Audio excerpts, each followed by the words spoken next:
আমরা কোনোদিনও এই গণহত্যার জন্য পুরো বাংলাদেশ পুলিশ প্রতিষ্ঠানটিকে দায়ী করব না, কিন্তু যারা এই হত্যাকাণ্ডের সাথে সরাসরি জড়িত ছিল তাদেরকে আমরা বিন্দুমাত্র ছাড় দিব না। পরিচয় তার যেই হোক, হোক পুলিশ, হোক আর্মি, হোক বিজেপি, হোক যুবলীগ, ছাত্রলীগ, আওয়ামী লীগ, পরিচয় যেই হোক, এই পরিচয়গুলো আমাদের কাছে মুখ্য নয়। তার বিরুদ্ধে যদি ভিডিও, তার বিরুদ্ধে যদি ছবির সরাসরি ডকুমেন্টের পরিচয়গুলো থাকে, তার একমাত্র পরিচয় আমাদের কাছে সে একজন খুনি, সে একজন হত্যাকারী। স্পষ্ট কথা, তাদের এই হত্যার, এই খুনের বিচার হতে হবে। বাংলাদেশ পুলিশ এই প্রতিষ্ঠানটির উপরে বিশাল একটি কালিমা লেগে গিয়েছে। আপনারা স্বীকার করুন আর না করুন, এই কালো দাগ আপনাদেরকেই মুছতে হবে। 4 মাস হয়ে গিয়েছে, আমরা আমাদের জায়গা থেকে কখনো এই বিবেকবোধের পরিচয় দিব না যে এই গণহত্যার সাথে পুরো বাংলাদেশ পুলিশকে আমরা জড়িয়ে দিব। কিন্তু এই দায় সারাও কথাও আমরা কখনো বলবো না যে খুনি হাসিনা হুকুম দিয়েছিল বলে আমি গুলি চালিয়েছি। খুনি হাসিনা যদি গুলি চালানোর হুকুম দেয়, তাহলে একজন ব্যক্তি হিসেবে, মানুষ হিসেবে আপনার মনুষ্যত্ব, আপনার বিবেকবোধ, দেশের প্রতি যে আপনি শপথ নিয়েছেন, দেশের মানুষকে সামনে রেখে যে শপথ নিয়েছেন, সেই মনুষ্যত্ব, সেই বিবেকবোধ কোথায় ছিল? যারা ওই বিবেকবোধ দিয়ে, ওই মনুষ্যত্ব দিয়ে ন্যূনতম এই জাজমেন্টটুকু করতে পারেননি, যে কতিপয় পুলিশ সদস্য সরাসরি এই হত্যাকাণ্ডের সাথে জড়িত ছিল, যাদের হত্যাকাণ্ডের সরাসরি ভিডিও, ছবির এই ডকুমেন্টগুলো পাওয়া যায়, তাদের কেন এখনো বিচার হচ্ছে না? আজকে আমরা দেখছি ওই কতিপয় পুলিশ সদস্য পুরো বাংলাদেশে বিভিন্ন জায়গায় পোস্টিংয়ের নাম করে আবার নতুন করে তাদের যে কর্মযজ্ঞ সেটি চালিয়ে যাচ্ছে। বসুন্ধরা ডায়াপেন্ট এখন আরো উন্নত। এই hot air through top sheet দ্রুত শোষণ করে সোনামণিকে দেয় কোমল অনুভূতি। খুনের শাস্তি কি বদলি? খুনের শাস্তি কি এক জেলা থেকে আরেক জেলায় বদলি? এই বাংলাদেশে আমরা এখনো দেখতে পাচ্ছি অনেক পুলিশ সদস্য, পুলিশের দায়িত্বপ্রাপ্ত অনেক অফিসার সেই মামলাগুলো নিচ্ছে না যে মামলায় তাদের পুলিশের বিভিন্ন সদস্যের নাম রয়েছে। আমরা এখনো দেখতে পাচ্ছি বাংলাদেশের এই মামলাগুলোতে বিভিন্ন জায়গায় পলিটিক্যাল নেগোসিয়েশন হচ্ছে। বিভিন্ন রাজনৈতিক দল ওই খুনি আওয়ামী লীগ, যুবলীগ, ছাত্রলীগের অনেককে টাকার বিনিময়ে, ম্যান পাওয়ারের বিনিময়ে বাঁচানোর জন্য তারা ব্যাকডোরে নেগোসিয়েশন করছে।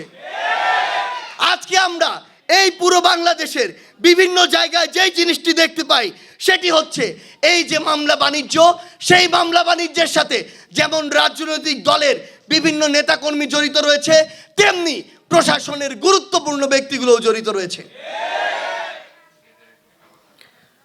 আজকে এই বাংলাদেশে নতুন করে আবার কতিপয় পুলিশ সদস্য টাকার বিনিময়ে বিভিন্ন জায়গায় বিভিন্ন মামলার নেগোসিয়েশন করছে।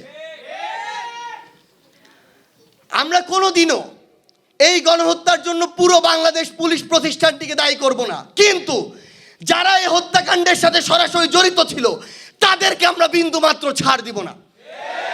পরিচয় তার যেই হোক, হোক পুলিশ, হোক আর্মি, হোক বিজেপি, হোক যুবলীগ, ছাত্রলীগ, আওয়ামী লীগ, পরিচয় যেই হোক, এই পরিচয়গুলো আমাদের কাছে মুখ্য নয়। তার বিরুদ্ধে যদি ভিডিও, তার বিরুদ্ধে যদি ছবির সরাসরি ডকুমেন্টের পরিচয়গুলো থাকে, তার একমাত্র পরিচয় আমাদের কাছে সে একজন খুনি, সে একজন হত্যাকারী। স্পষ্ট কথা, তাদের এই হত্যার, এই খুনের বিচার হতে হবে।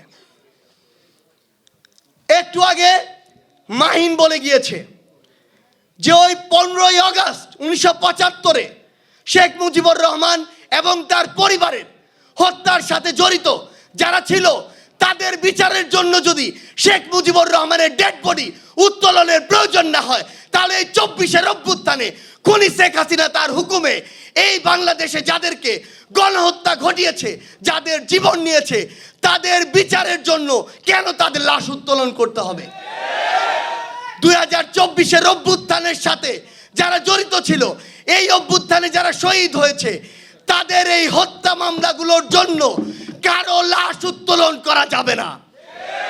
আমরা স্বরাষ্ট্র মন্ত্রণালয়, আমাদের যে বিচারিক প্রক্রিয়ার যে মন্ত্রণালয় রয়েছে, সংশ্লিষ্ট সকল মন্ত্রণালয়কে একটি কথা বলে দিতে চাই, যে ভাই তার জীবন দিয়ে নতুন বাংলাদেশ এনে দিয়েছে, যেই ভাইয়ের জীবনের বিনিময়ে আজকে ওই চেয়ারগুলোতে আপনি বসে রয়েছেন, আমার ওই ক্ষতবিক্ষত বুক নিয়ে যে বাবা মা ভাই বোন যে সহধর্মিনী বেঁচে রয়েছে, তাদের চোখের সামনে, তাদের ক্ষতবিক্ষত ওই কলিজার সামনে আপনারা কোনোদিন 4 মাস পরে তাদের লাশ উত্তোলন করতে পারেন না।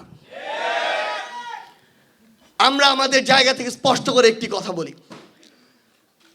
যারা এই গণহত্যার সাথে জড়িত ছিল, এই গণহত্যার সাথে জড়িত খুনি শেখ হাসিনা ও তার দোসর, হোক আওয়ামী লীগের, হোক যুবলীগের, হোক ছাত্রলীগের, তাদের যে দৃষ্টান্তমূলক শাস্তি, এই শাস্তি এই বাংলাদেশে নিশ্চিত করতে হবে।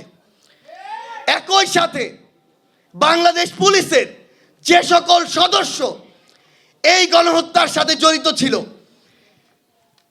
তাদের বিচারিক প্রক্রিয়ায় যারা আপনারা জড়িত ছিলেন না, আপনারা যদি সহযোগিতা না করেন, আপনারা যদি সেই মামলাগুলো সর্বশেষ রায় পর্যন্ত যাওয়ার জন্য সহযোগিতা না করেন, মনে রাখবেন তারা প্রত্যক্ষভাবে ওই খুনের সাথে জড়িত, আপনারা পরোক্ষভাবে ওই খুনের সাথে জড়িত হয়ে যাচ্ছেন। বাংলাদেশ পুলিশ এই প্রতিষ্ঠানটির উপরে বিশাল একটি কালিমা লেগে গিয়েছে। আপনারা স্বীকার করুন আর না করুন, এই কালো দাগ আপনাদেরকেই মুছতে হবে।